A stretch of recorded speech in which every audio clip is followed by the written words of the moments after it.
কোয়েল, হ্যাঁ ড্যাড, দেখ তো তোর মা বোধহয় ফিরল। দেখছি।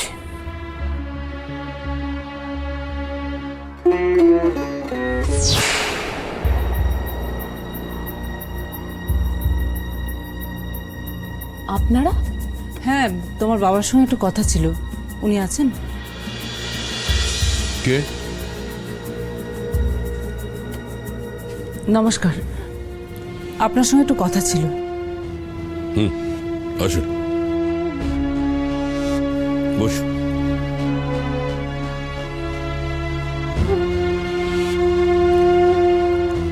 আপনি নিশ্চয়ই শুনেছেন শিখাকে খুঁজে পাওয়া যাচ্ছে না, আর বিক্রম আর রেখা দেবীকেও কিডন্যাপ করা হয়েছে। জানবো না কেন? আমি সব জানি। আচ্ছা, আপনি কি এই ইনফরমেশনটা দেওয়ার জন্য এখানে এসেছেন? না, শিখা মিসিং হওয়ার আগে আপনার বাড়িতেই আসছিল, আর বিক্রমেরও এ বাড়িতেই আসার কথা ছিল। দুজনেই মিসিং। আপনি কি কিছু জানেন এ সম্বন্ধে? আরে দাঁড়ান দাঁড়ান দাঁড়ান দাঁড়ান, আপনি কি জেরা করতে এসেছেন নাকি? হ্যাঁ, বিক্রম এবং শিখার দুজনেরই আমার বাড়িতে আসার কথা ছিল, কিন্তু আসেনি। তার আগেই রাস্তা থেকে কিডন্যাপ হয়ে গেছে। আমার কি করার আছে বলুন? কিরকম অদ্ভুত ঘটনা না? আপনি দুজনকেই ডাকলেন আর দুজনেই মিসিং হয়ে গেল।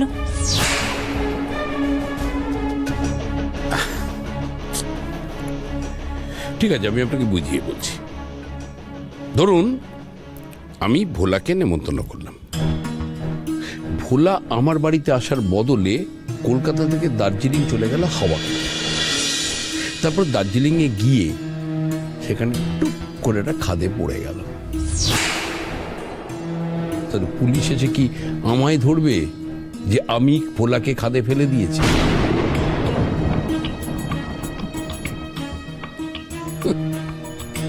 অদ্ভুত যুক্তি আপনার। আমি নিমন্ত্রণ খেতে না গিয়ে হাওয়া খেতে যাবো কেন? হ্যাঁ, দেখুন ম্যাডাম, বিক্রম আমার বেস্ট ফ্রেন্ড। ওর কিছু হয়ে যাক, এটা আমি কখনো চাইতে পারি? আর শিখা, শিখা তো তোমার ফ্রেন্ডও না।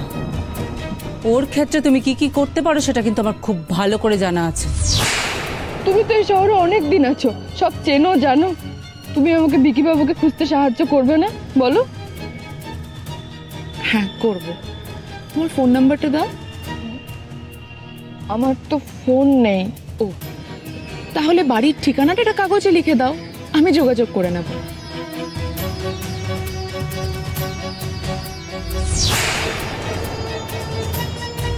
আজকে এক্ষুনি মেয়েকে নিয়ে শহর থেকে চলে যাবি। কেন যাবো কেন?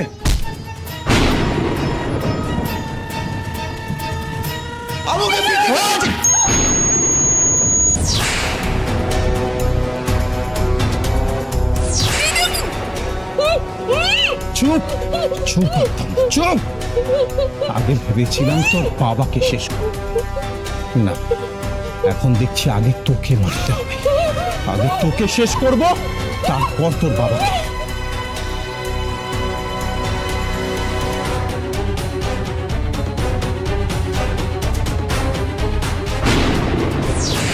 চক্রবর্তী বাড়িতে গিয়ে তুমি বলে এসছো শিখা বিক্রমকে কিডন্যাপ করেছে। শিখা কোথায়? ওর কোনো খোঁজ পাওয়া গেল? ওর খোঁজ কি করে পাওয়া যাবে? ও তো একেবারে উধাও ফুল। উধাও তো হবেই। আমার মন বলছে এই সব কিছুর পেছনে শিখাই আছে। না হলে বিক্রম যেদিন থেকে কিডন্যাপ হয়েছে সেদিন থেকে শিখাও উধাও। শিখা বিক্রমকে খুঁজে পাওয়ার জন্য কি কি করেছে তা আমি জানি, কি কি স্যাক্রিফাইস করছে সেটা আমি জানি। চল চল ঘরে যাবো, ঘরে চল, ঘরে কিনে যাবো, ঘরে চল বলে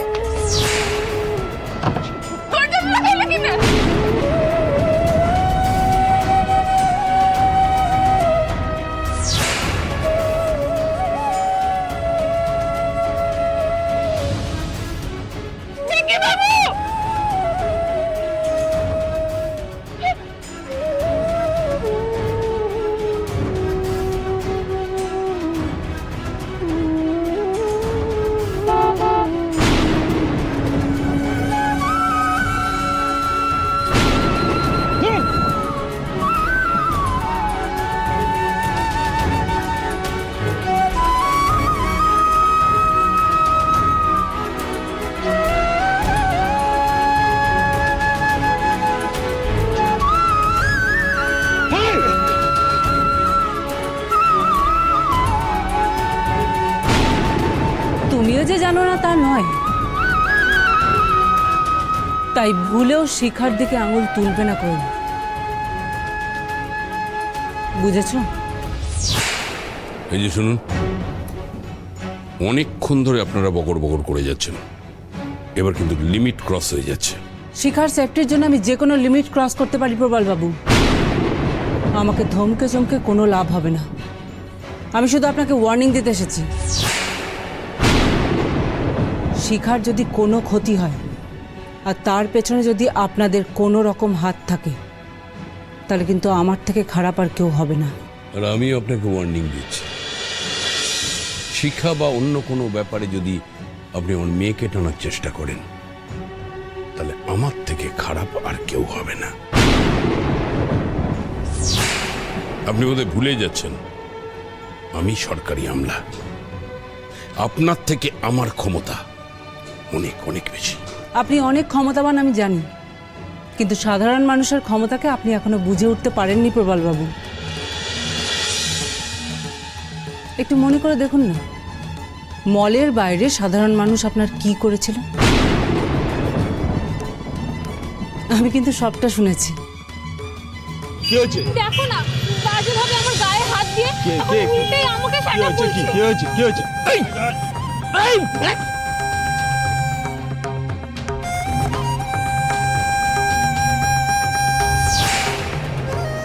আর যে চেয়ারে দম্ভ আপনি আজকে করছেন না, সেই চেয়ার কিন্তু সরকার আপনাকে সাধারণ মানুষের সেবার জন্য দিয়েছে।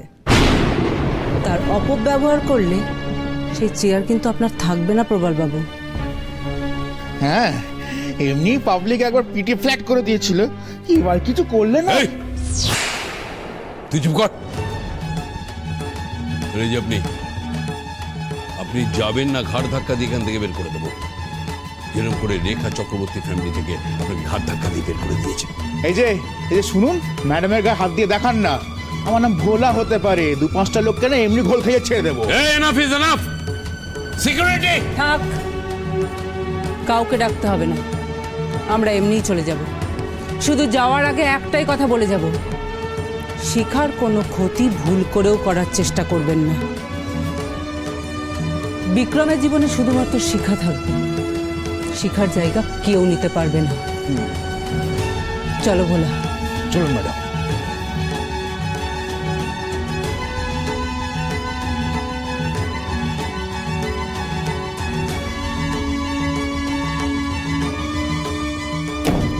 ড্যাড, এই মহিলাটা তো দেখছি সোজা আমাদের দিকে আঙুল তুলছে।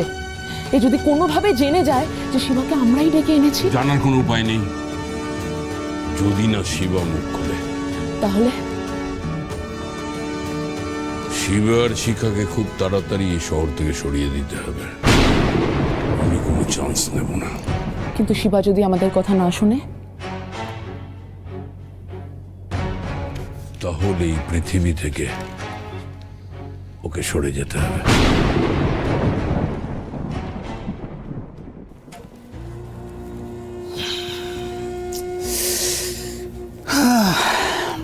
জামাইবাবু টাকা জোগাড় করতে যত দেরি করছে তত আমার টেনশন বাড়ছে।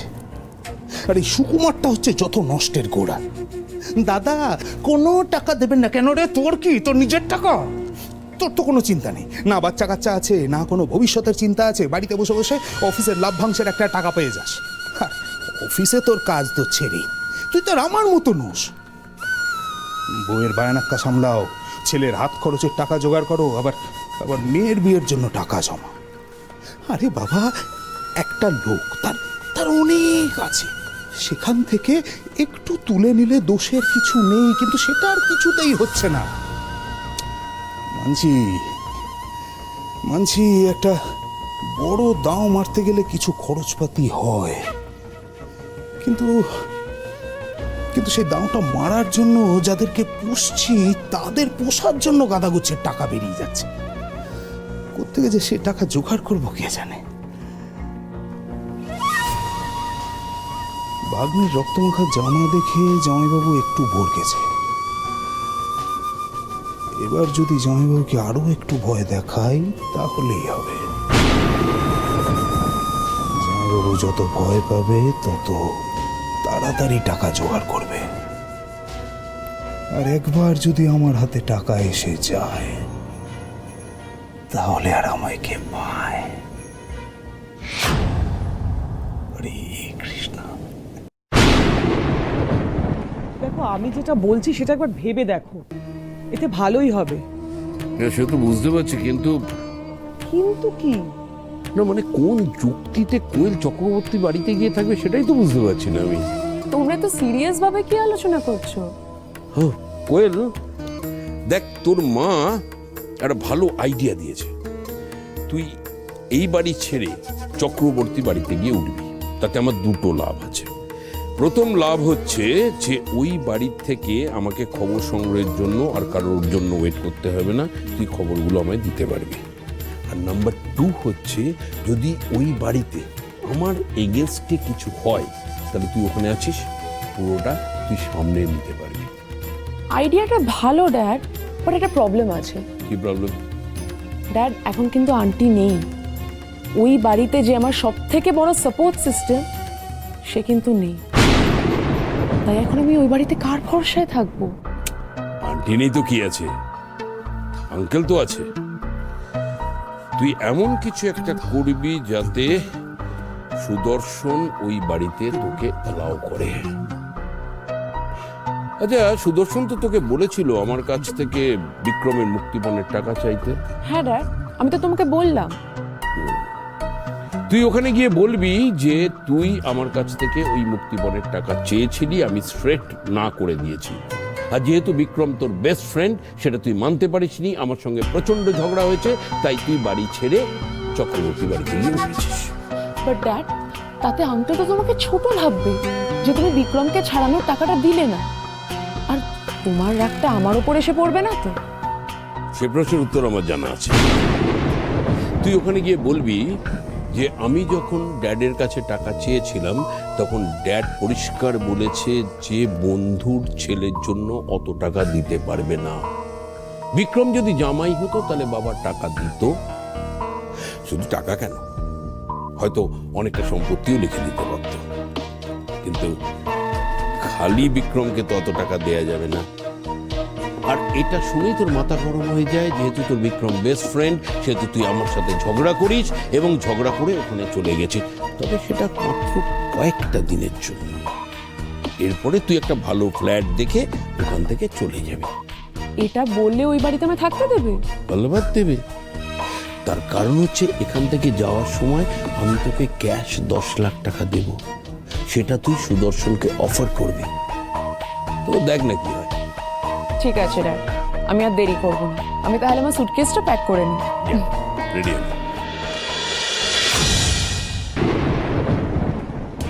বাট ড্যাড, তুমি যদি টাকা না দাও আর আঙ্কেলও যদি টাকা না জোগাড় করতে পারে, বিক্রমের কোনো লাইফ রিস্ক হবে না তো? তুই সুদর্শনকে চিনিস না, তুই অনেক বেশি চিনি। বিক্রমের জন্য দরকার হলে পাতাল থেকে টাকা জোগাড় করবে। আর একান্তই যদি টাকা না জোগাড় করতে পারে, আমি তো আছি, দিয়ে দেবো। কোয়েল, তুই একদম চিন্তা করিস না। তুই একদিকে ওই বাড়িতে ঢোক, অন্যদিকে ব্যবস্থা কর যাতে শিখা ওই বাড়িতে আর ঢুকতে না পারে। শিখা কোনোদিনই আর ওই বাড়িতে ফিরতে পারবে না। ওর ফেরার সমস্ত রাস্তা আমি বন্ধ করে দিয়েছি, কারণ শিখা এখন শিবার হাতে। আর শিবা যদি কোনো কারণে আমার সাথে বিট্রে করে, তাহলে ওকে কোথায় পাঠাতে হবে সেটা তো ঠিক করাই আছে। কিরে? ঠিক ড্যাড, আমি তাহলে প্যাক করে নিই।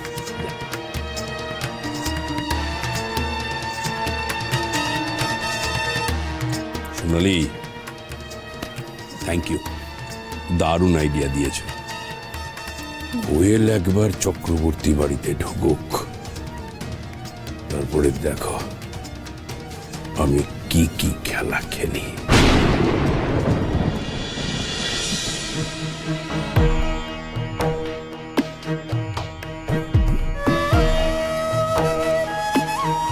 বাবা, আপনি তো কিছুই খাননি। ভালো লাগছে না অনুরাধা, আমাকে একটু চা দাও, তাহলেই হবে। হ্যাঁ বাবা। বলছি শোনো না অনুরাধা, ছখানা পাউরুটি একটু ভালো করে সেকে এনে দাও তো। দেখো না, কয়েকদিন ধরে তোমার মামা মুখে একেবারে খাবার তুলতেই পারছে না। শরীর স্বাস্থ্যটা নইলে নষ্ট হয়ে যাবে তো, কে বোঝাবে বলো? না না অঞ্জলি, আমাকে এখন এত খাবার দাবারের জন্য জোর করো না, বুঝলে? বাড়িতে দিদি নেই, ভাগ্নে নেই, কোথায় আছে, কি খাচ্ছে না খাচ্ছে কোনো ঠিক নেই। না আমি পারবো না, প্লিজ আমাকে জোর করো না। মামা বাবু, আমি আর তাহলে টোস্ট আনছি না। না না, জোর করছো যখন নিয়ে এসো, কিন্তু অনুরাধা একটু বেশি করে মাখন দিয়ে নিয়ে আসবে, বুঝলে তো? কৃষ্ণের ভক্ত তো, মাখন ছাড়া আমি আবার খেতে পারি না। হরে কৃষ্ণ হরে কৃষ্ণ। শ্যামলীদীপ, তুমি 10-12টা টোস্ট করে আনো তো। একটু বেশি করে মাখন লাগিয়ে, হ্যাঁ? চা চা চা। এই অনুরাধা, আজকে কি রান্না হচ্ছে গো? এরম অবস্থায় সেরকম কিছু বাজার করানো হয়নি মামি। ও, বাজার করানো হয়নি? তাহলে ঠিক আছে, একটা কাজ করো না, মুরগির মাংস নিয়ে আসতে বলো। আমি টিভিতে দেখেছি জানো তো, মুরগির মাংস স্যুপ খেলে নাকি শরীর স্বাস্থ্য সব ভালো থাকে। আর এখন যা পরিস্থিতি, সবার শরীর স্বাস্থ্য ভালো রাখতে হবে তো, বিশেষ করে জামাইবাবুর স্যুপের দরকার। কিন্তু ঘটনা হচ্ছে, পাখির মাংস খেলে গায়ে পাখির মতোই জোর হয়, তাই মুরগির মাংসের কি দরকার? আরে বাবা, মাংস খেলে খেতে হবে খাসির মাংস, হ্যাঁ, তবে না গায়ে সিংহের মতো জোর হবে। শোনো, ওই মটন পায়া, হ্যাঁ। আপনাদের যা যা খেতে ইচ্ছে করছে রবি কাকাকে বলে দিন, নিয়ে আসবে। মামি, আজ একটু আপনি রান্না করে নেবেন প্লিজ, আমার আর এসব কিছু ভালো লাগছে না।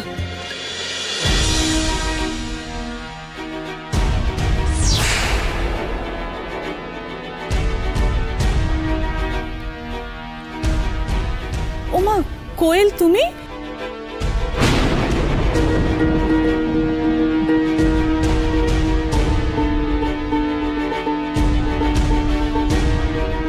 কি হয়েছে তোমার কোয়েল?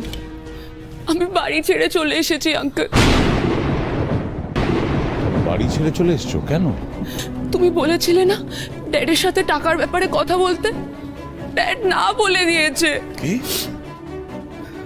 প্রবাল না করে দিল? এই না প্রবাল সেদিন আমায় বলে গেল যে ও সারাক্ষণ আমার পাশেই থাকবে। আমিও তো তাই ভেবেছিলাম আঙ্কেল, যে ড্যাড হেল্প করবে। কিন্তু কি বলি বলো, ড্যাড বলল যদি বিক্রম আমার জামাই হতো তাহলে আমি টাকাটা দিয়েই দিতাম, কিন্তু ও তো এখন আমার বন্ধুর ছেলে, ও তো টাকা দিতে পারবো না। সেই ব্যাপারেই আমার ড্যাডের সাথে কত ঝামেলা হলো জানো, আর রাগের মাথায় আমি বাড়ি ছেড়েই চলে এসেছি। হরে কৃষ্ণ হরে কৃষ্ণ। আহা, কৃষ্ণের আশীর্বাদে তো তোমার বাবার টাকা পয়সার কোনো অভাব নেই। এই দুঃসময়ে বন্ধুর পাশে দাঁড়ালো না, নিশ্চিত। আমার মনেও তো একই কথা, ড্যাড তো চাইলেই সাহায্য করতে পারতো। কি যে হয়েছে ড্যাডের জানি না, এত মুড অফ, আমাকে যা খারাপ খারাপ কথা বলেছে না, তারপরে ওই বাড়িতে আমার পক্ষে থাকা আর সম্ভব না।